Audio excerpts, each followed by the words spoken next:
नमस्कार, सुप्रभात। आप देख रहे हैं निगाहें इंडिया न्यूज। धड़ाधड़ न्यूज में आप सभी का स्वागत है। देखिए देश दुनिया की धड़ाधड़ खबरें इस वक्त निगाहें इंडिया न्यूज पर। ब्रिटेन में हाहाकार, दुनिया में बड़ा तनाव, मिला नया नाम यूरोप का बीमार। जो बाइडेन ने सार्वजनिक रूप से लगाया कोरोना वायरस का टीका, हुआ सीधा प्रसारण। यूरोपीय संघ ने कोविड-19 का टीका यूरोप के बाजार में उतारने की अनुमति दी। चीन ने लद्दाख सीमा के लिए नए जनरल को नियुक्त किया, डोकलम विवाद के लिए थे जिम्मेदार। नेपाल पीएम की संवैधानिक चोट को सुप्रीम कोर्ट में चुनौती, देश में प्रदर्शन शुरू। किसान आंदोलन डेडलॉक से डायलॉग की ओर, आज दिन अहम। डीडीसी चुनाव, 3 स्तरीय सुरक्षा घेरे में आज वोटों की गिनती, संवेदनशील केंद्रों के बाहर क्विक एक्शन टीम रहेगी तैनात।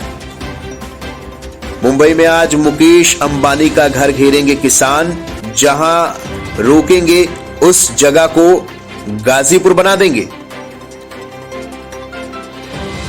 महबूबा के 2 करीबी रिश्तेदार, पूर्व मंत्री समेत 20 हिरासत में। डीडीसी चुनाव परिणाम से पहले प्रशासन की कार्रवाई। ओडिशा सरकार का फैसला, निजी लैब में 100 रुपए में होगा rapid antigen test. Aligarh AMU शताब्दी वर्ष समारोह को आज संबोधित करेंगे पीएम मोदी, डाक टिकट भी करेंगे जारी। दिल्ली में कोरोना से संक्रमित 97% लोग दे चुके हैं संक्रमण को मात, रिकवरी रेट 96.7% पहुंचा। हरियाणा में 25 तक मौसम विभाग का येलो अलर्ट, बुधवार से घना कोहरा व कड़ाके की ठंड। मनोहर लाल बोले, पंजाब खोखला हो चुका है, वहां सरकार किसानों को नहीं देती फसलों का सही दाम।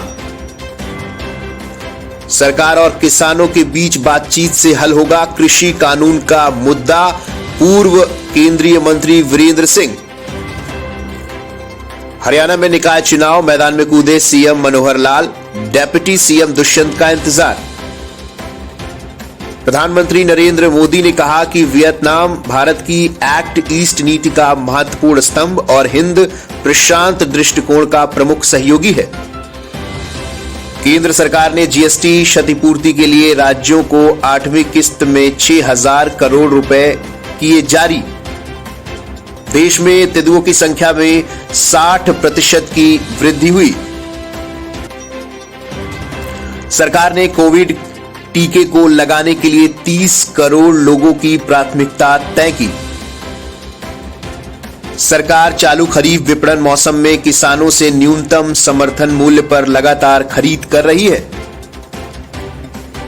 सड़क परिवहन और राजमार्ग मंत्री नितिन गडकरी ने आह्वान किया है कि वैश्विक भारतीय के महात्मा गांधी के सपने को पूरा करें।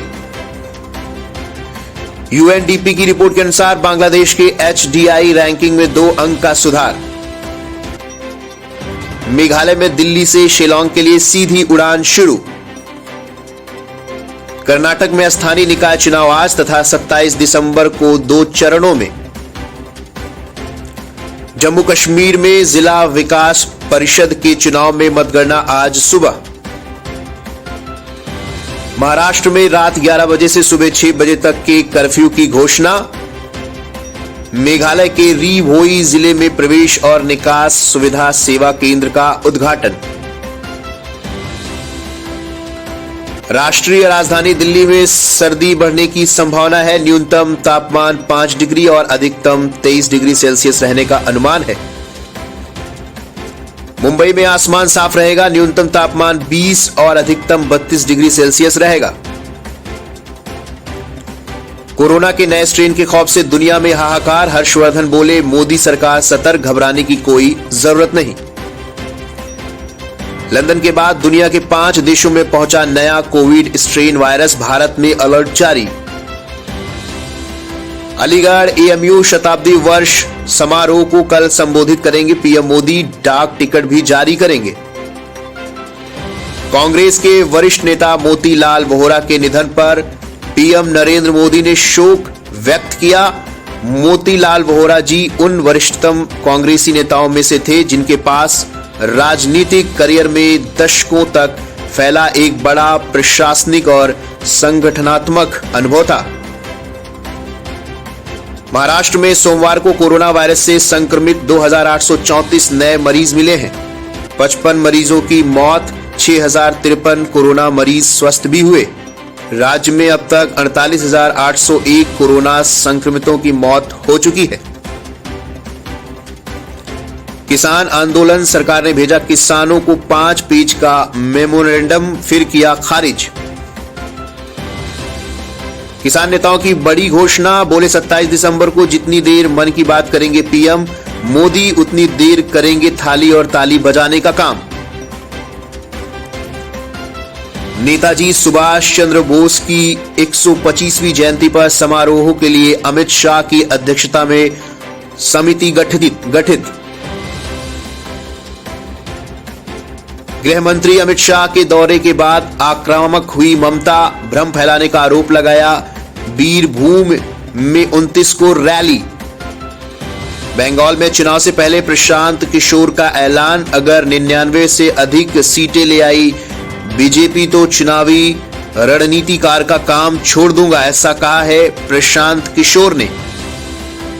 तृणमूल का दामन थामने वाली पत्नी को तलाक का नोटिस देंगे भाजपा सांसद सौमित्र खान। क्या गिर जाएगी नीतीश की सरकार? तेजस्वी बोले, मध्यावधि चुनाव के लिए तैयार रहें कार्यकर्ता। प्रदूषण रोकने के लिए दिल्ली सरकार का नया कदम, 2021 से राजधानी की सड़कों पर दौड़ेंगी 575 इलेक्ट्रॉनिक बसें। आप देख रहे थे निगाह इंडिया न्यूज पर धड़ाधड़ न्यूज। ऐसे ही खबरें पाने के लिए हमें सब्सक्राइब करें यूट्यूब पर और फेसबुक पर हमारे पेज को फॉलो करें। नमस्कार, आप देख रहे हैं निगाह इंडिया न्यूज, हर खबर पर जहां मिलती है आपको पैनी नजर। Subscribe now and press the bell icon given below to never miss any update from Nigaah India News.